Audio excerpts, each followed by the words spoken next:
ariko si ubu nkore tidera cyangwa niryamire. Ase reka niryamire nzaba niga. Ugize ngo iki shajori ngo urashaka kuryama?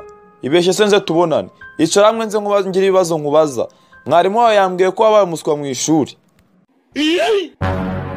Ariko se papa ibintu byose bazajya bakubwira uzajya ubyemera. Reka njye ndabihakanye ntabwo ndi umuswa. Nawe kandi nawe urabizi ko mu ishuri ndi umuhanga.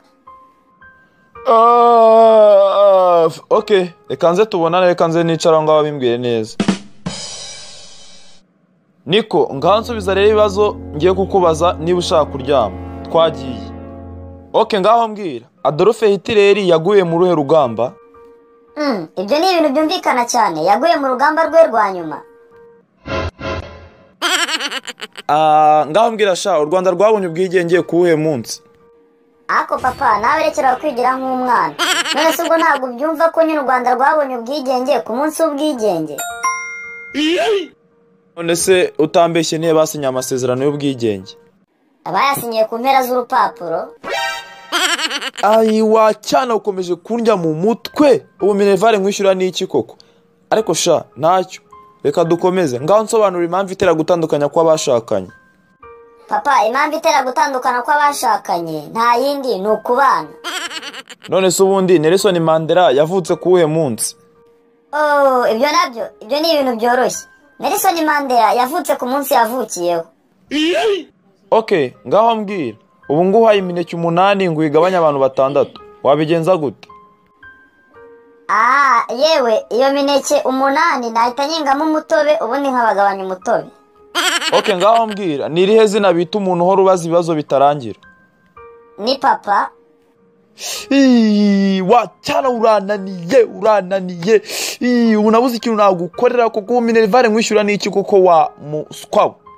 None se ubundi papa amafaranga unyishyuriramo ku ishuri wazayampaye nkajya nyiriramo imineke cyangwa nkajya ngo ndangura imineke nkayenga nkacuruza imitobe.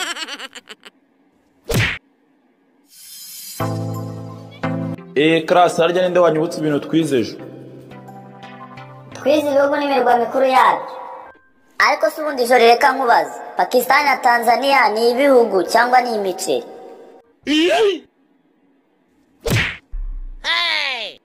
Ni ibihugu we mayoneze kandi ntuzongere kumbaza icyo kibazo.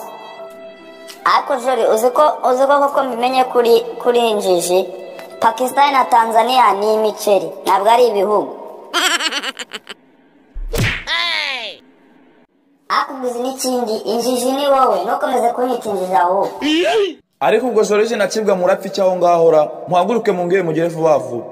Muhaguruke se ntararakara. Prof, impamvu turi kurwana Joriji arimo aranyemeza uburyo Pakistan na Tanzania ari imiceri kandi n'abatwigishije ko ari ibihugu. None se nyine Prof, ibyo mvuga si ukuri? Pakistan na Tanzania si amoko y'imiceri? Yemwe ngaho mureke tubireke. Kandi musohoke mujye gukina. None se Prof, turajya gukina saa moya za mu gitondo aribwo tukinjira. Ahubwo dusobanure niba Tanzania na Pakistan ari ibihugu cyangwa ari umuceri. Ndavuze ngo mujye gukina we kandi mugire vuba vuba. Mwaramutse nyakubahwa, nitwa Joriji Vaneti, mfite imyaka 18. Yego waramutse neza? Nyakubahwa, nzindukiye hano nje gukora interview y'akazi. None se wahamagawe nande? Nari nasomye itangazo ryanyu mwanditse ritanga akazi. None se sha ubu witeguye gukora interview dutangire? Yego rwose nyakubahwa. Okay, twagiye. None se uburamutse ufite indege yikoreyemo amatafari 500 warangiza ugakuramo rimwe ukarijugunya hanze, ubwo waba usigaranye amatafari angahe? Ibyo biroroshye cyane. Naba nsigaranye amatafari 499. Okay, ngaho mbwira inzira 3 ushobora gukoresha ushira inzovu muri firigo. Ufungura firigo ugashyiramo inzovu warangiza ukahita wongera ugafunga firigo. Okay. Ngaho mbwira izindi nzira 4 ushobora gukoresha ushyira urukwavu muri firigo. Ufungura firigo ugakuramo ya nzovu washyizemo ugashyiramo urukwavu ubundi ukongera ugafunga firigo. Ariko sha uzi kuri umuhanga. Niwitwara neza ndaguha akazi. Ariko interview ntabwo irarangira turacyakomeje. bose nta kibazo, komeza umbaze. Okay, ngaho mbwira sha. Uyu munsi intare yagize umunsi mukuru w'amavuko. Inyamaswa zose zirahari. Uretse inyamaswa imwe. Iyo nyamaswa ni iyi itabonetse mu munsi mukuru w'intare.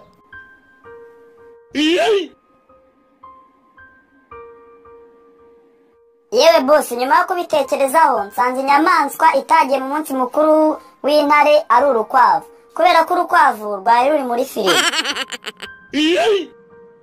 None se ni gute uriya mukecuru twabonye ku kiyaga ari buje gusobora kwambuka kiriya kiyaga kandi tuzi ko twese habamo ingona nyinshi?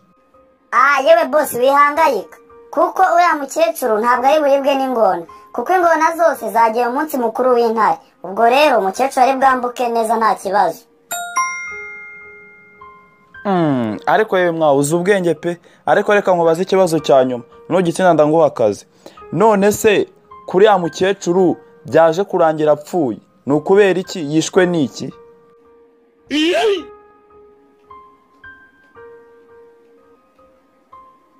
Yewe bose, ndakeka yarohamye mu mazi rwose. Oya, yewe uratsinzwe pe. Uriya mukecuru yishwe na rya tafari wajugunye uri mu ndege, niryo ryamwishe. Ngaho igendere, uratsinzwe.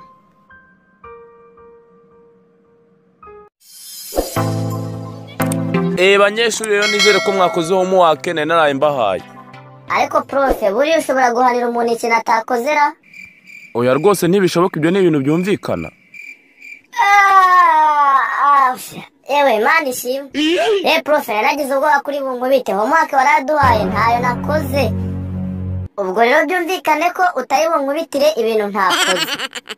Yewe Jori, nkurikije ukuntu uri umuswa, wowe n'ibyo utakoze nabiguhanira. Niwe muswa muri iyi karasi yose, none urimo urarenga ukavuga amagambo nk'ayo ngayo ko ndabiguhanira pe.